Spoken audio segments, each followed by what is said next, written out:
After 8 years, this Prime Minister is not worth the cost of mortgage payments, which are already up 150%, and the Bank of Canada and the Parliamentary Budget Officer now agree with me that his deficits are driving interest rates. Scotiabank says deficits are driving mortgage rates up 2%. That works out to $700 per month.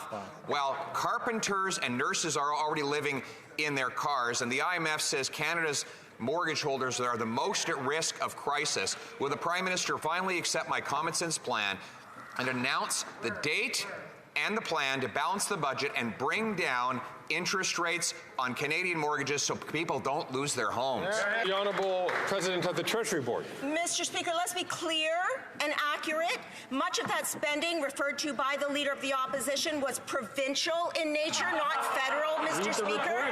And in addition, unlike the Conservatives, Mr. Speaker, we actually have a plan to help Canadians, especially vulnerable Canadians, and the Deputy Prime Minister will table additional aspects of that plan tomorrow in the fall economic statement.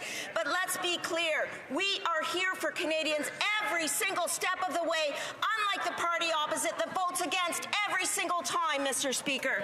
The Honourable Leader of the Opposition. Mr. Speaker, the Prime Minister's plan is to increase mortgage payments by 150%, which he's already done. And now Scotiabank says government deficits have added 2 percentage points to interest rates. That works out to $700 or $8,400 a year in higher mortgage payments linked directly to deficits, including the massive deficits by this government. A year ago, they promised a balanced budget. They broke the promise 6 months later. Will they come back tomorrow with a plan to balance the budget so we can bring down interest rates and inflation so that Canadians can keep their homes? Speaker, with respect, we have a plan that's going to build more homes, that's going to restore a level of affordability in the market. Where we are cutting taxes on home builders, he wants to raise them. Where we are funding cities to increase their ambition on home building, he wants to cut them. Mr. Speaker, it is hard to accept criticisms from a member of the House of Commons who, when he had the opportunity to be the minister responsible for housing, had access to $300 million and only got 99 homes built. Mr. Speaker, we are going to build homes, and we are going to build them by the millions. The Honourable Leader of the Opposition. Mr. Speaker, when I was housing minister, mortgage payments were less than half of what they are now, and rent was less than half of what it is now. Those are the hard realities. And now his plan, the Prime Minister's plan, is to quadruple the carbon tax. Quadruple it. That will increase the cost of gas, heat, groceries, and yes, even housing, because it takes trucks to ship those building materials.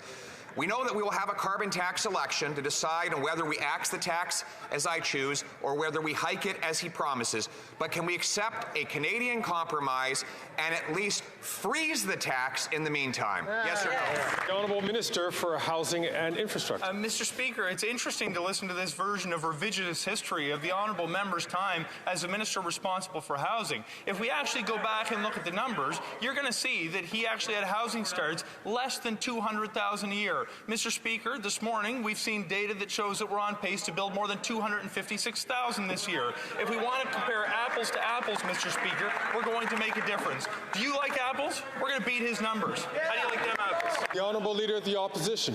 I think the minister should stick to photo ops because comedy is surely not his thing. Neither are numbers, Mr. Speaker. Everything the Prime Minister has said about the Stellantis subsidy is proven false. One, it's billions of dollars over budget before shovels in the ground, years behind payback even before the project begins, and he claimed that it was going to create jobs for Canadians. We now learn that at least 1,500 or a majority of the jobs are going to go to temporary foreign workers. Will the Prime Minister release the contract now so that we can find out how much Canadian taxpayers are going to have to spend to give paychecks to South Korean workers? The Honourable Minister for Housing and Infrastructure.